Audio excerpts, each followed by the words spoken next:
Life Audio.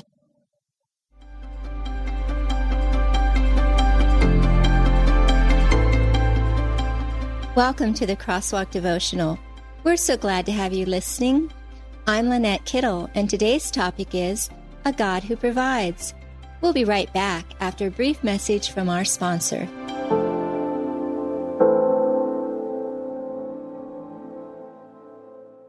Want to learn more about God and His will for your life, one verse at a time?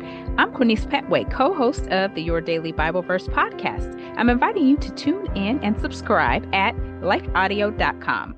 If you're worried about money, you're not alone. 2/3 of Americans say they're stressed out because of finances. Rocket Money is here to help. Rocket Money is a personal finance app that helps track your spending by letting you set custom budgets and sending you alerts when you're about to go over them. Plus, Rocket Money lets you see all of your subscriptions and cancel any ones you don't want with a single tap. To learn more, go to rocketmoney.com/offer or download the Rocket Money app from the Apple App or Google Play stores.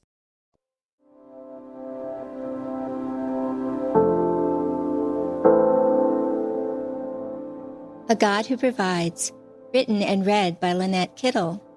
In times of disaster, they will not wither. In days of famine, they will enjoy plenty. Psalm 37:19.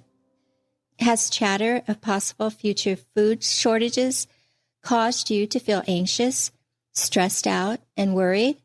Are headlines causing you to store up staples, basic supplies, and favorite foods to help get you and your family through possible lean times?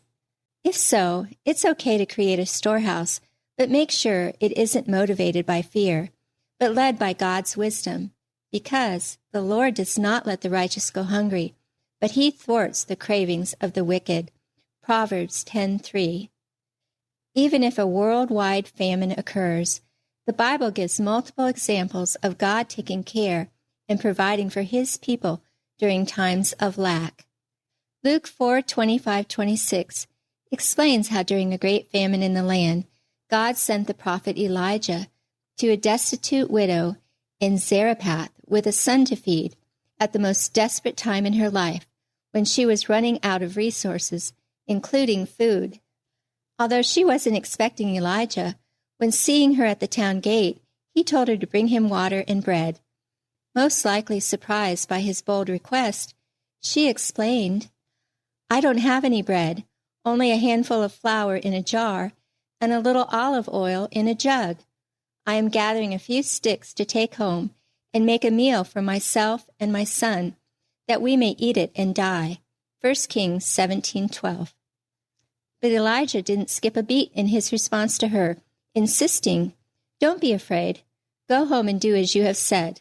But first make a small loaf of bread for me, from what you have, and bring it to me. And then make something for yourself and your son. For this is what the Lord, the God of Israel, says.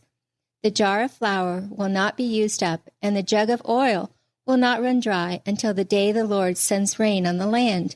1 Kings 17:13-14. Although Scripture doesn't explain why in her desperate situation she followed Elijah's instructions, she did. She went away and did as Elijah had told her. So there was food every day for Elijah and for the woman and her family. 1 Kings 17:15. And because she did, she and her son were well fed throughout the famine. Another example is found in 2 Kings 4:38-40, describing a great famine in the region of Gilgal. But like a Food Network star, the prophet Elijah stepped into action, instructing servants to put on a large pot and cook some stew. However, with no resources on hand, they went on a scavenger hunt to find wild herbs and gourds, gathering as much as they could and cutting them up for stew. Unfortunately, they soon discovered with their first bitter bites they didn't know what they were doing and began crying out in fear of the deadly dish. Still, calm, cool, and collected, Elijah said, "Get some flour." He put it into the pot and said, "Serve it to the people to eat." And there was nothing harmful in the pot. 2 Kings 4:41. Although we're not recommending gathering and preparing poisonous herbs and gourds for a meal, we can trust God to provide healthy and hearty food for us, even in the greatest times of need. As well, Elisha also saw God increase 20 loaves of bread to feed more than 100 men, along with leftovers. 2 Kings 4:42-44. Still in today's setting, many of us think it's all up to us to make ends meet, and don't believe we can ask God to stretch our resources. Likewise, in John 6:9, Andrew asked Jesus, "Here's a boy with 5 small barley loaves and 2 small fish, but how far will they go among so many?" Undaunted of the task of feeding a hungry multitude with such a small amount of food, Jesus then took the loaves, gave thanks, and distributed to those who were seated as much as they wanted. He did the same with the fish. John 6:11. We too can trust God to cause our food to feed more than expected, especially when we read how the amount supplied wasn't just a nibble, because everyone ate as much as they wanted. And as John 6:13 describes, the leftovers alone filled 12 baskets. Bible teacher Marilyn Hickey writes in her book, It's Not Over Until You Win, how when the 3,500 KFC lunches ordered for her 2008 Cairo, Egypt training conference wouldn't be enough to feed the 5,000 who actually showed up. God didn't let anyone go hungry. With no human explanation, all attendees received meals along with 1,200 leftover lunches, distributed afterwards to the community. Intersecting faith and life. If you're spending sleepless nights worrying about a possible food shortage or currently experiencing a lack due to rising cost, ask God to help you. Turn to Him and trust Him to provide for you in miraculous ways. Further reading, Jesus feeds the 5,000, 5 miraculous truths for today.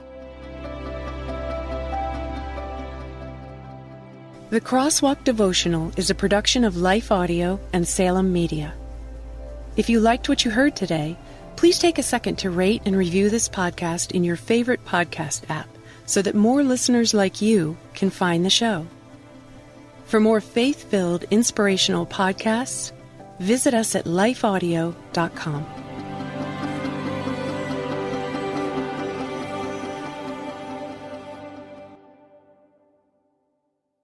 Every day, you can find us. Whether we're out in the trucks, up on the lines, or working the phones, through the seasons and around the clock. At National Grid, we never stop the work of making our systems smarter, stronger, cleaner, to keep energy reliable and affordable. Because after all, we're customers too. Visit ngrid.com and see how we can help you right now.